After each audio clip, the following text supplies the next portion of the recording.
ಹಾರುಗೇರಿ ಪಟ್ಟಣದಲ್ಲಿ ಇವತ್ತು ತಾಲೂಕಿನ ಛಾಯಾಗ್ರಾಹಕರ ಸಂಘದ ಪದಾಧಿಕಾರಿಗಳ ಹಸ್ತಾಂತರ ಕಾರ್ಯಕ್ರಮ ಜರುಗಿತು. ಕಾರ್ಯಕ್ರಮದ ಮುಖ್ಯ ಅತಿಥಿಗಳಾಗಿ ಮಲ್ಲಿಕಾರ್ಜುನ್ ಕೆಆರ್ ನಿರ್ದೇಶಕರು, ಕರ್ನಾಟಕ ಛಾಯಾಗ್ರಾಹಕ ಸಂಘ ಬೆಂಗಳೂರು ಮತ್ತು ಜಿಲ್ಲಾ ಅಧ್ಯಕ್ಷರು, ಬೆಳಗಾವಿ ಸಮಗ್ರ ಜಿಲ್ಲಾ ವೃತ್ತ ನಿರಂತ ಛಾಯಾಗ್ರಾಹಕ ಸಂಘ ಬೆಳಗಾವಿ ಸುರೇಶ್ ರಜಪೂತ್ ನಿರ್ದೇಶಕರು, ಗೋಕಾಕ್ ತಾಲೂಕು ವೃತ್ತ ನಿರಂತ ಛಾಯಾಗ್ರಾಹಕರು ಸಂಘ ಗೋಕಾಕ್ ರಾಯಭಾಗ ತಾಲೂಕಿನ ಛಾಯಾಗ್ರಾಹಕ ಪದಾಧಿಕಾರಿಗಳು ಹಸ್ತಾಂತರ ಕಾರ್ಯಕ್ರಮದಲ್ಲಿ ಸಂಘದ ಅಧ್ಯಕ್ಷರನ್ನಾಗಿ ಹನುಮಂತ ಕುರಿ, ಉಪಾಧ್ಯಕ್ಷರನ್ನಾಗಿ ಶಿವಯ್ಯ ಮಠಪತಿ ಇವರನ್ನು ಸಂಘದ ಎಲ್ಲ ಸದಸ್ಯರು ಆಯ್ಕೆ ಮಾಡಿದ್ದಾರೆ. ಈ ಸಂದರ್ಭದಲ್ಲಿ ಸುಭಾಸ್ ನಾಯಕ್, ಯಲ್ಲಪ್ಪ ಕನಗಲಿ, ಜ್ಯೋತಿಬಾ ದುಮಾಳೆ ತಾಲೂಕಿನ ಬೇರೆ ಬೇರೆ ಗ್ರಾಮದ ಛಾಯಾಗ್ರಾಹಕರು ಕಾರ್ಯಕ್ರಮದಲ್ಲಿ ಭಾಗಿಯಾಗಿದ್ದರು. ಸಂಘದಲ್ಲಿ ಸೇರಿದ ನಂತರ ಫೋಟೋಗ್ರಾಫರ್ಗೆ ಇಂತಿಷ್ಟು ರೇಟ್ ಮಾಡ್ತಾರಾ ಅಥವಾ ಇದೇ ಖಂಡಿತವಾಗಿಯೂ ಸರ್. ಈಗ ಏನಾಗಿದೆ ಅಂದರೆ ಫೋಟೋಗ್ರಾಫರ್ ನಮ್ಮ ಅಧ್ಯಕ್ಷರು ಹೇಳಿದಾಗ ತುಂಬ ಪ್ರಯಾಸ ಪಡ್ತಾನೆ. ಮದುವೆಗೆ ಹೋಗಿ ಮದುವೆ ಪ್ರಾರಂಭದಿಂದ ಕೊನೆಯವರೆಗೆ ಇಷ್ಟೆಲ್ಲ ಒದ್ದಾಡಿ ಅವನಿಗೆ ಸಂಬಳ ಯಾವಾಗ ಸಿಕ್ತಂದರೆ ಅವನು ಪ್ರಾಡಕ್ಟನ್ನು ನಂತರ ಕೊಟ್ಟಾಗ ನಿಮ್ಗೆ ಗೊತ್ತಿರದೆ ಯಾರೋ ವಾಲಕದವನು ಬಂದರೆ ಮುಗಿಯುವಾಗ ಅವನು ಪೇಮೆಂಟ್ ತೊಗೊಂಡು ಹೋಗ್ತಾನೆ, ಪೆಂಡಲ್ದವನು ಅವ್ನು ಪೇಮೆಂಟ್ ತೊಗೊಂಡು ಹೋಗ್ತಾನೆ, ಅಡುಗೆ ಮಾಡೋನು ಅವ್ನು ಪೇಮೆಂಟ್ ತೊಗೊಂಡು ಹೋಗ್ತಾನೆ, ಎಲ್ಲರೂ ತೊಗೊಂಡು ಹೋಗ್ತಾರೆ.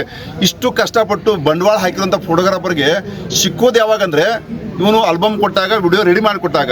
ಅದುವರೆಗೆ ಯಾರು ನಮ್ಮ ಮದುವೆ ಮಾಡ್ಕೊಂಡಿರ್ತಾರೋ ಆ ಪಾರ್ಟಿ ಲಾಸ್ ಆಗಿರ್ತದೆ ಅಥವಾ ಅವ್ರ ಕೈಲಿ ಹಣನೇ ಇರೋದಿಲ್ಲ.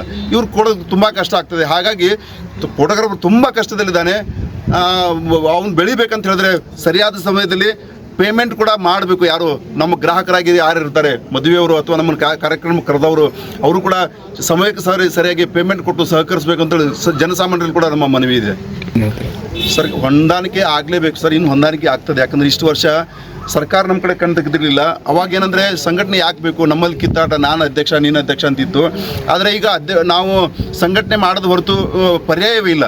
ಸರ್ಕಾರ ಸವಲತ್ತುಗಳು ನಾವು ತೊಗೊಳ್ಬೇಕಂದ್ರೆ ಕೆಳಮಟ್ಟದಲ್ಲಿ ತಾಲೂಕಾ ಸಂಘದಲ್ಲಿ ನಾವು ಮೆಂಬರ್ ಆಗಲೇಬೇಕು. ಈ ಸಂಘ ಮುಂದೆ ಹೋಗಲೇಬೇಕು. ತಾಲೂಕಾ ಸಂಘದವರು ಒಂದು ಲೆಟರ್ ಕೊಡೋದು ಹೊರತು ಸರ್ಕಾರ ಯಾವ ರೀತಿಯ ಸವಲತ್ತುಗಳನ್ನು ಕೊಡಲ್ಲ. ಇದು ನಮ್ಮ ಫೋಟೋಗ್ರಾಫರು ಅರ್ಥಕೊಳ್ಬೇಕು. ತಮ್ಮಗಳು ಕಿತ್ತಾಡೋದನ್ನು ಬಿಡಬೇಕಾಗ್ತದೆ ಸರ್. ಈಗಾಗಲೇ ಬೆಳಗಾಂ ಜಿಲ್ಲೆಯಲ್ಲಿ ಸಂಘಟನೆ ಇತ್ತೀಚೆಗೆ ಹುಟ್ಟುಕೊಂಡಿದೆ. ಇಷ್ಟು ದಿವಸ ಜಿಲ್ಲಾ ಸಂಘ ಇರಲಿಲ್ಲ. ನಮ್ಮ ಕಾನೂನು ಏನಂದರೆ IDRವ್ರು ಮಾತ್ರ ಈ ಉದ್ಯೋಗ ಮಾಡಬೇಕು. ಅದು ಯಾಕಂದರೆ ಸಾರ್ವಜನಿಕರಿಗೂ ಕೂಡ ಅದು ಒಳ್ಳೇದಾಗ್ತದೆ. ಯಾರ್ಯಾರೋ ಬರ್ತಾರೆ, ಹೆಂಗೆಂಗೋ ಮಾಡ್ತಾರೆ, ಆಮೇಲೆ ಗೊತ್ತಾಗ್ತದೆ ಇವರು ಸರಿಯಾದ ಫೋಟೋಗ್ರಾಫರ್ ಅಲ್ಲ ಅಂತೇಳಿ. ID ನಾವು ಯಾರು ಕೊಡ್ತೀವಿ ಅಂದರೆ ಸರಿಯಾದ ಫೋಟೋಗ್ರಾಫರ್ಗೆ ಕೊಡ್ತೀವಿ. ಸರಿಯಾಗಿ ಫೋಟೋಗ್ರಫಿ ಮಾಡಿ ಒಂದು ಮದುವೆ ಅಥವಾ ಒಂದು ಕಾರ್ಯಕ್ರಮ ಅಂದರೆ ಅದೊಂದು ಇತಿಹಾಸ ದಾಖಲಾಗಬೇಕು. ಅದು ಅವ್ನು ಹೆಂಗೆಂಗೋ ಮಾಡಿ ಹೋಗ್ಬಿಟ್ರೆ ಒಂದು ಮನೆಯಲ್ಲಿ ಕಾರ್ಯಕ್ರಮ ಒಂದೇ ಸಾರಿ ಆಗುವಂಥದ್ದು. ಆದರೆ ಆ ಕಾರ್ಯಕ್ರಮ ಆಗಿ ಅವನು ಫೋಟೋ ವಿಡಿಯೋ ತಂದು ಕೊಟ್ಟಾಗ ಅದು ಸರಿಯಾಗಿಲ್ಲ ಅಂತ ಹೇಳಿದ್ರೆ ಮತ್ತೆ ತಿರುಗಿ ರಿಪೇರ್ ಮಾಡೋಕ್ಕೆ ಆಗೋದೇ ಇಲ್ಲ ಅದನ್ನು. ಹಾಗಿರೋದ್ರಿಂದ ನಾವು ID ಇರೋರಿಗೇ ಕೆಲಸ ಕೊಡೋ ಸಾರ್ವಜನಿಕರು ಕೊಡಬೇಕಾಗ್ತದೆ. ನೀನು ಹೌದಾ, ಈ ಸಂಘದಲ್ಲಿ ಮೆಂಬರ್ ಆಗಿದೆಯಾ, ನೀನು ಎಷ್ಟು ವರ್ಷದಿಂದ ಫೋಟೋಗ್ರಫಿ ಮಾಡ್ತಾ ಇದ್ದೀನಿ ತಿಳ್ಕೊಂಡು ಕೊಡಬೇಕಾಗ್ತದೆ. ನಮ್ಮ ಜಿಲ್ಲಾ ಸಂಘದಿಂದ ಕೂಡ ನಾವು ಸ್ವಲ್ಪವೇ ಸಮಯದಲ್ಲಿ ನಿಯಮ ಮಾಡೋರಿದ್ದೀವಿ. ID ಇದ್ದವ್ರು ಮಾತ್ರ ಫೋಟೋಗ್ರಫಿ ನಮ್ಮ ತಾಲೂಕುಗಳಲ್ಲಿ ಮಾಡಬೇಕು. ಬೇರೆಯವರು ID ಇಲ್ಲದೇ ಇರೋರು, ಮೆಂಬರ್ ಆಗದೇ ಇರೋರು ಫೋಟೋಗ್ರಫಿ ಬಂದರೆ ನಾವು ಅವ್ರನ್ನ ತಡೆ ಹಿಡಿತೀವಿ. ಅದಕ್ಕಾಗಿ ನಾವು ಕಾನೂನು ಕೂಡ ಮಾಡ್ಕೊಳ್ತಾ ಇದ್ದೀವಿ. ಓಕೆ ಸರ್, ತಮ್ಮ ಹೆಸರು? Shashidhar Kokatnur, RJ32 news, Chikkodi.